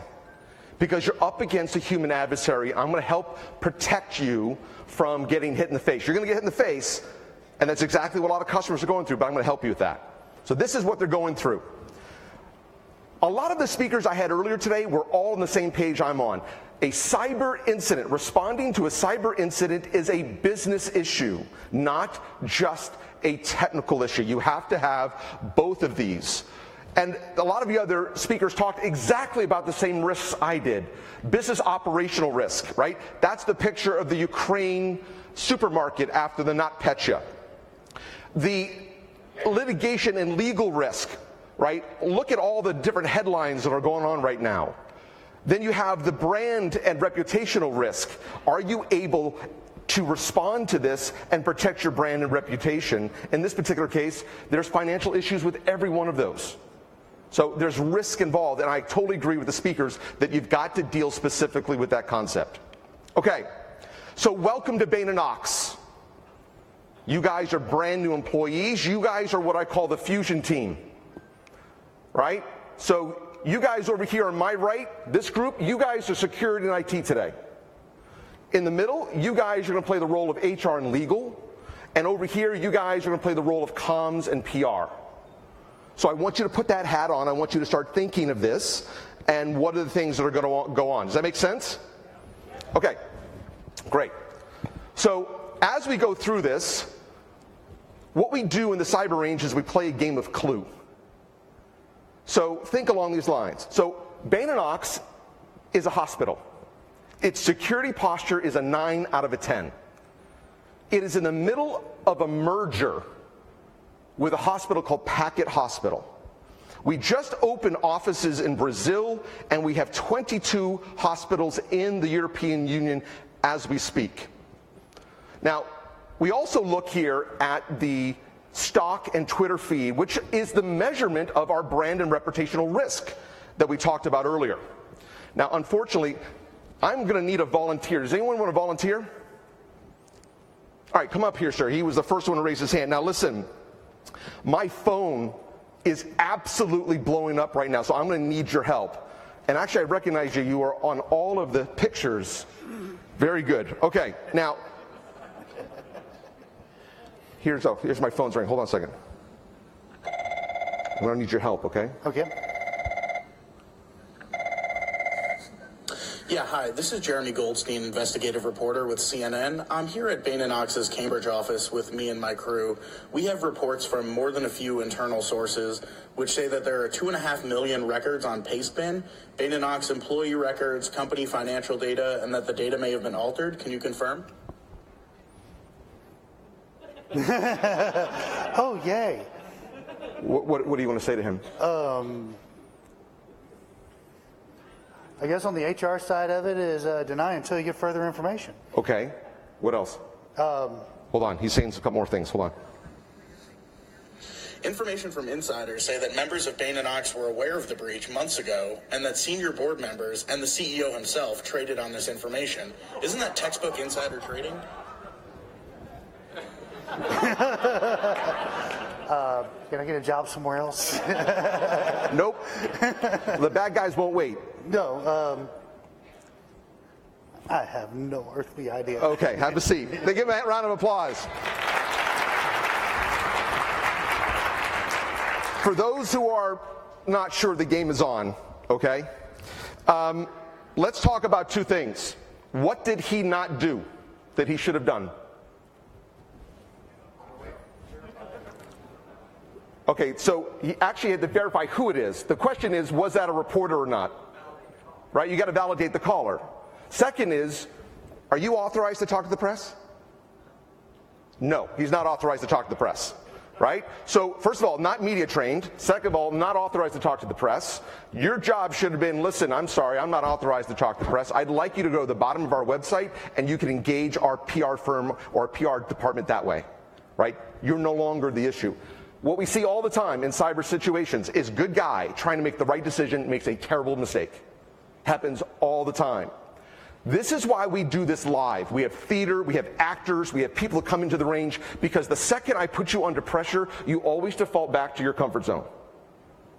All right, so we have comms and PR. I want you guys to take 30 seconds, talk to the person to your left and right. What are your first three moves? HR.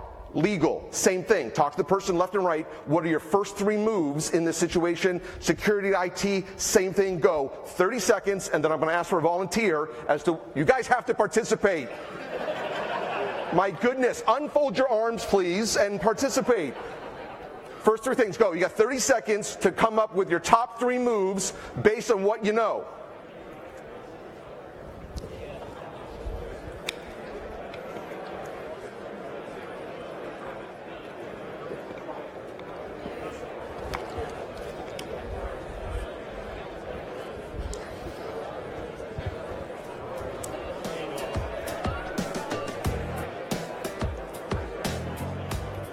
All right, here we go. Who wants to volunteer over here in comms and PR? Okay, stand up right here. What do you got for me, sir? IT confirm? You're gonna create a holding statement? Correct?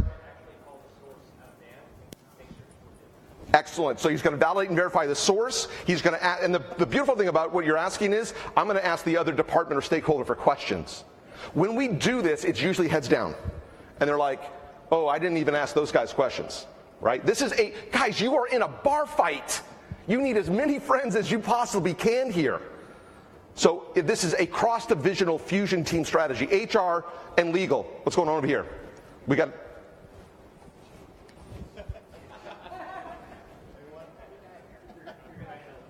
Yeah, so from a legal perspective, what we're telling the public communication will be that we've heard the reports that are out there. We're currently going through an investigation to see if they're valid. Yep. And we'll get back to you as soon as we know more. Okay.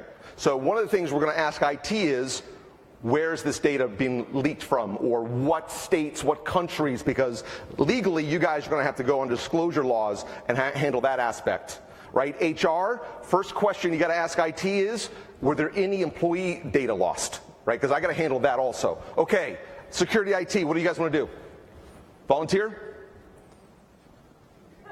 Volunteer, we got over here, Mr. Red Shirt. What do you want to do from an IT perspective? First, we're going to lock down, prevent any further data leakage. Second, determine what data was stolen. Okay. What was our third one? Find out where it is and see if we can get it pulled down. Yeah, find out where it is in the... And what did the reporter say it was located? He did not. He did. He did. Remember, this is a game of Clue. Payspin, yeah. Payspin. How many people know what Payspin is? Ooh, not a lot. Okay, so I'm going to do a technical validation and verification. This is Pastebin. Cut, copy, and paste, and bin as in trash. So this is a well-known spot where bad guys dump data to show that they've proven they've gotten in, or to let other people know. And I am verifying, unfortunately, it is both PII and PHI data that's located here. So we're involved. Now, the good news is I have tracer data, best practice. I've got fake data in all of my databases. So I can tell you where it came from, and I can tell you that it's mine. right? So one of the things I want to do is make sure I'm not bleeding. So I'm going to ask the technical team over here to make sure I am not bleeding to paste spin or other things going on. So the good news is I look at what information I'm getting here, and it looks like there's one incident, which is really, really good news. So this is not spreading. Now, unfortunately, it is 6 million records. That changes what attorney generals you talk to. That changes who you deal with. We lost New York, Massachusetts, Connecticut, Rhode Island, California, Missouri, and then Ireland, Germany, and France. Massachusetts, I have to disclose ASP within reason, as soon as possible within reason. I don't know what that means. Rhode Island, 45 days. California, when I give you a disclosure report, it has to be in 10-point font. There are 48 different disclosure laws in the United States. This is brutal. You have no way to kind of uniformly respond to this. State of Massachusetts, I cannot tell you what I lost. I just can tell you that I lost something. Okay? So it's really difficult for the legal team here because they're going to have to do a lot of this type of stuff. Now, unfortunately, oh, wait, hold on. Another phone call here. Excuse me one second, sorry. Yeah. Oh, sugar. Okay, so latest report from the forensics team is we lost royal health records. Okay, so this is what the press care about. This is a difficult situation. All right, second.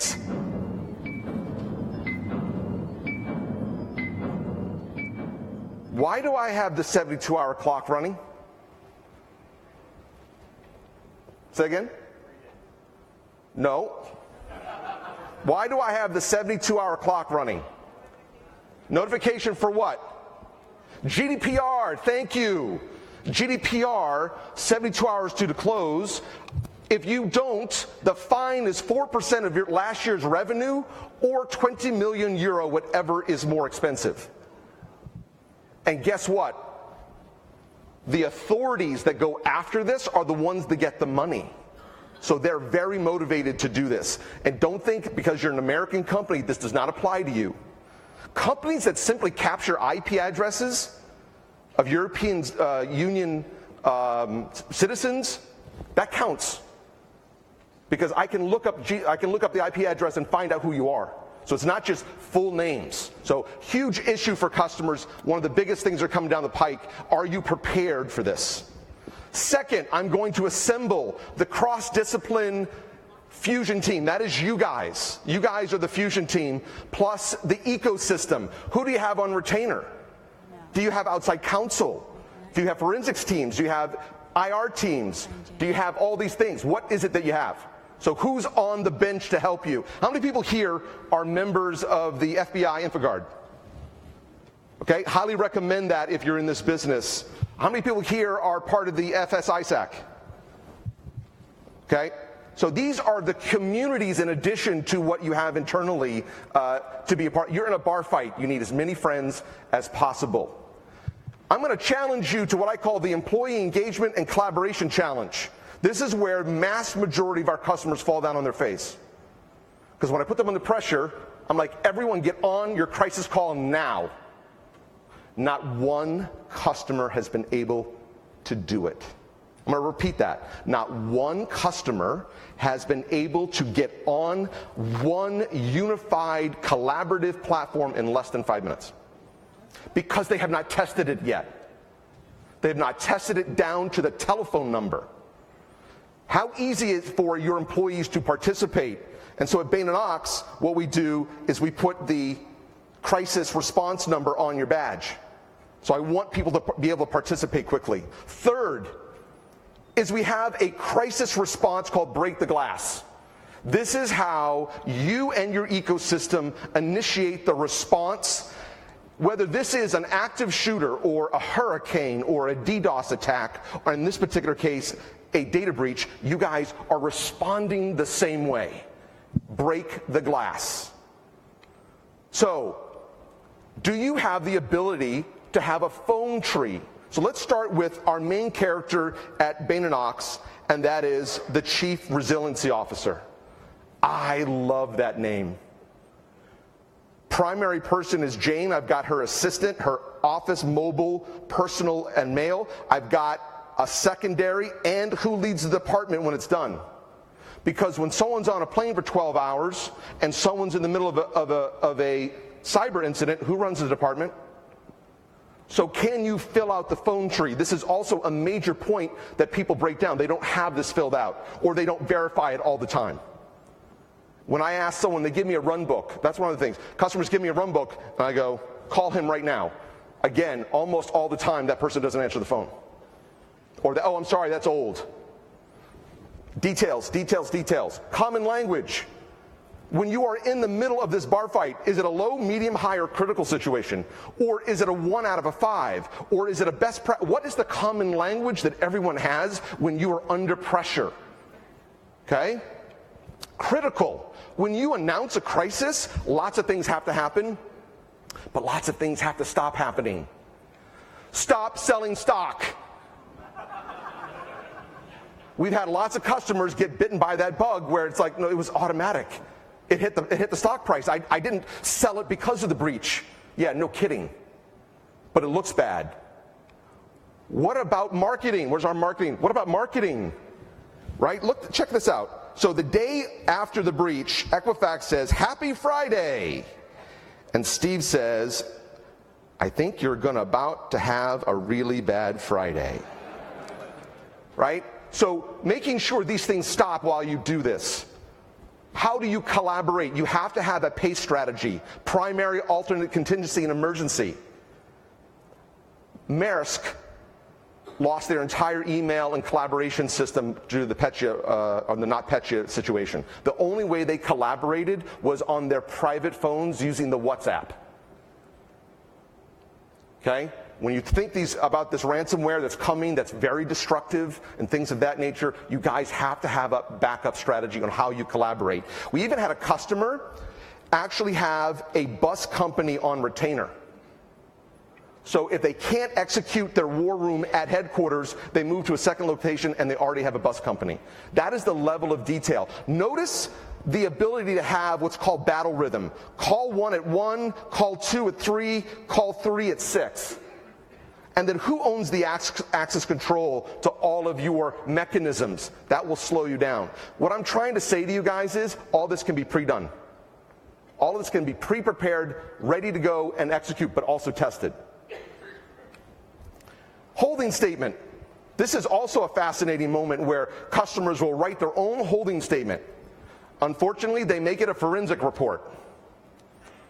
So they open with, oh, it's 2.5 million records, and we find out it's 6 million records. A holding statement, the purpose is just to buy you one more day. That's it. Now, your media response, are you proactive or reactive? Do you already have a dark website ready to respond to this, and all you have to do is turn it on? Are your phone centers testing phone scripts for a data breach? All that can be pre-done and pre-tested ahead of time. You have to be prepared. Precedent examples. These are examples of where you are in history. Are we the highest data breach in the world? Are we somewhere in the middle? Like, I need to better understand where we are in history. So precedent examples are 40 or 50 pages long. A run book. So I see these all the time.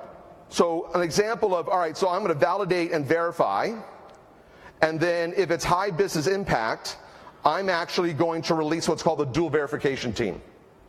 I have one hypothesis. I'm sending one team out to verify the hypothesis. I'm sending a second team out to disprove the same hypothesis because I don't have enough time. Right? Dual verification team. So what I'm going to do now, we saw earlier $1.3 million for false positives. This is what I'm looking at when I see the logical data. And I'm seeing all of these hashes and all this information, and I'm trying to put a story together, but this is difficult. So I'm going to turn on artificial intelligence. Watson, everything that you see in blue is coming from what? Now you can see how bad pastebin is. All the blue lines represent context of the bazillion records and information that Watson has gone through and been trained on. So there's our 953 hash. Let's go take a look at that. It's telling me that it is officemonkey.exe. That's a real thing. That's what actually got the White House. And the staffers were forwarding this to all of their other staffers, and this is dropping malicious code onto the system. Cozy Duke, it's actually showing me with a 79% confidence that it knows what the threat actor is. Cozy Duke. I know Cozy Duke uses social media as its command and control. As one angle, not always, but sometimes they use social media for command and control. So now I have better ways to fight this than I did before. The other thing I see all the time with the technical teams is their entire perspective is this. Is they look at this whole incident as IP address 1032.27. They don't realize that there's a human being attached to that. So HR, what I need from you is an intelligence picture. So we find out through HR that she's actually the senior vice president of mergers and acquisitions. Guys, we're in the middle of a merger. So what people do is like, I want to do this to the machine, I want to isolate it, I want to do all these things. And I'm like, guys, make a business decision here, not necessarily just a technical decision. All right, more HR information. I find out that her overall performance review this year was quite negative. She hasn't taken any of the training. All of her projects are in the trash. I also found out that she comes in the office quite late and quite early. She also gave her 30-day notice. She has a little kind of ethical flexibility with expense reports, and constantly is taking medicine for surgery. These are the top indicators for an insider threat. We had 5 Department of Justice prosecutors in the range going through this. They go, Chris, you have to add surgery to Mallory as one of her indicators. I go, why? She goes, when we prosecute insider threats, 90% of them are opiate abusers. I'm like, oh, well, we'll add that then. Okay? So the point is, from a technical perspective, you guys are going to go down this path of, okay, I'm just going to do all these things. But without talking to HR, without talking to everyone else, you're going in a completely different direction right now. So you got to take a look at that. Okay, where are my threat hunters? Where are my threat hunters? The FBI found Bain & Knox data outside the firewall, and they sent me this. What do you guys want to do? What's our first move? Oh, now you're quiet. Okay. What do you want to do? Look for tracks in the snow. You're threat hunting. You're not looking for an IP address right now. You're not picking up firewall rules. You're trying to do threat hunting. What should I do? Okay, little disappointed. All right. Did you guys notice that there was a staple? Yeah. Oh, now you say yes. Before you had nothing to say. Right? The staple tells me it's been printed or scanned. So now I'm going over print logs, I'm going after scan logs, I'm going after that information, and I also can tell the fact that this is a laser color printer, that it's going to have dots that every laser color printer has to tell me exactly which printer it came from. It's designed to beat counterfeiting of money on laser printers. This story comes from the NSA Insider. All my stories come from the headlines. Now, let's take a quick look at my cell phone for a second here. Tell me if this doesn't ring true with any conversation that you might have had at your company.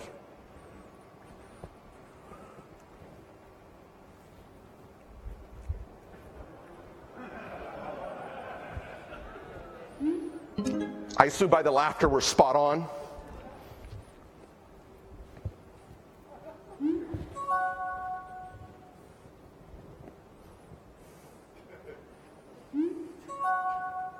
Okay, not a big deal, but unfortunately there's a little finger pointing, kind of I feel like a bad security culture, exposes process.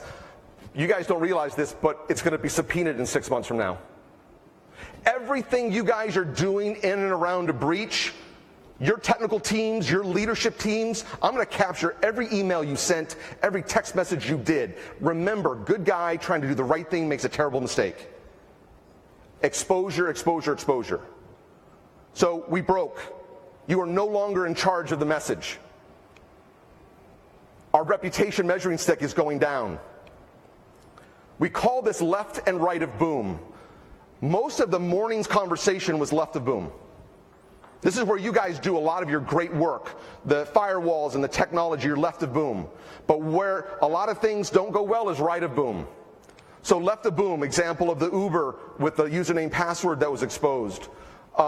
Let's quickly talk about the domain that Equifax used. So they did EquifaxSecurity2017.com. So a hacker created the opposite. He created SecurityEquifax2017.com. And then Equifax accidentally cut, copy, and pasted that into their Twitter and sent that out. Then they create a fake website, which was bogus and also unsecure. And then when you look at their CEO, God darn, does he need media training? So all these things right of boom is where the biggest issues are. That's where they lose their reputational risk. That's where they're going to get exposed on the legal side of things. So left of boom is very important, but right of boom is where most of the damage happens. That's what we train in the range, is right of boom. One of my favorite moments in the range is we start talking about security culture. The leadership uses something called the commander's intent. It's designed to remind you under pressure, what should I do? What's my priorities under pressure? So here is my commander's intent. Breathe. The number one priority for Bain & Ox is the safety of our customers, employees, and partners, and the security of the information. Breathe. Remember your training. Every action you take should help protect the brand, reputation, and future of this company. Finally, always be on the side of angels. That is my commander's intent. It drives the culture. Like, as the CIO and other things, you need to be driving this constantly. Constantly. We have customers that put it on their emergency crisis card in their wallet. You called it a marketing campaign. It's a commander's intent. So let's show you how all of this comes together. I'm going to take all the logical data, and you can see in the middle there's a lot of tasks that we're going to do. I'm going to break the glass. So right here in the middle, you'll see I'm going to literally break the glass, and when I do that, all of the things we talked about earlier get added, and now there's the commander's intent. And then when I click on the collaboration, there was the information. So I took that paper, break the glass, and now I'm 100% automating this. When I hit save, on my phone, I get a phone call within 10 seconds. Everyone on the Fusion team gets a phone call because it's going through that phone tree. It sends me a text message. I type in yes that I received it. Or I get an email, I hit that blue area, I say, yes, I received it. I literally can get everyone on the Fusion team on one call in less than 20 seconds. And then as the commander or the chief resiliency officer, I can see how many of my Fusion team has actually bit together. So this is this combination of cyber best practices, collaboration, and automation all coming together. A couple more slides and I'm done. There is a tsunami coming. We talked about this. You guys talked about this, of GDPR. There is the new Data Security Breach Notification Act, which will put executives in jail if they hide a data breach. There is the New York DFS. There is the European banking situation. My suggestion to you is to take the data structure from GDPR, the discipline around it. Take the fact that the New York DFS requires that your CISOs and security team are certified at a certain level.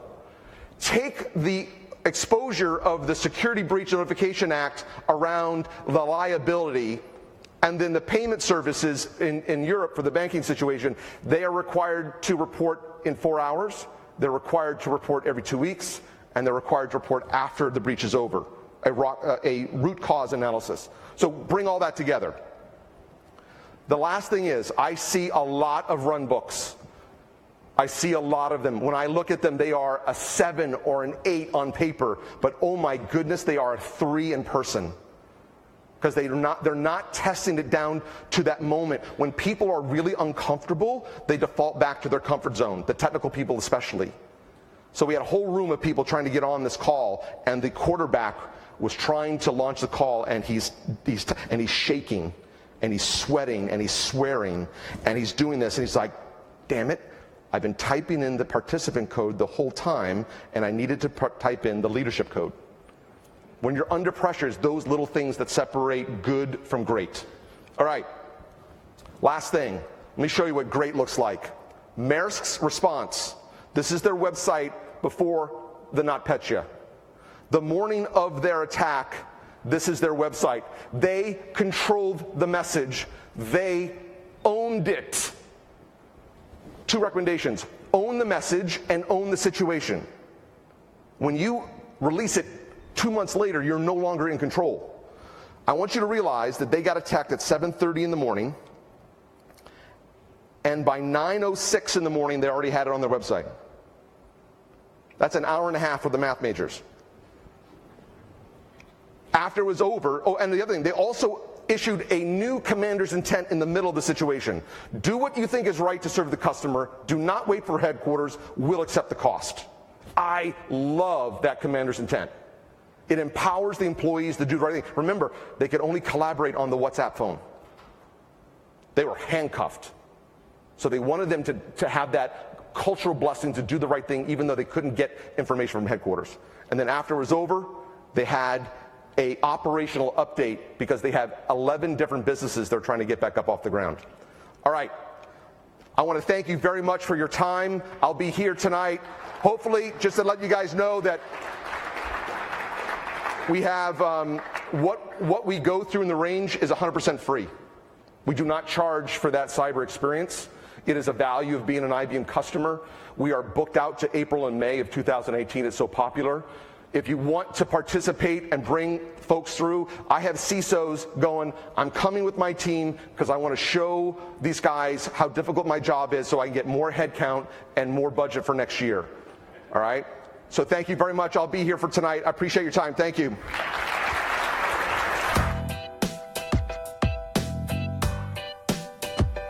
Chris Crummy, ladies and gentlemen. All right, we're running a little bit late. I don't need to tell you anything. You are already on your way to breakouts. You are amazing and beautiful people. What a delightful afternoon. Meet in the lobby this evening at 6:15-ish. We'll take buses to the Tonga room, but right now, let's break out. Thank you, Chris.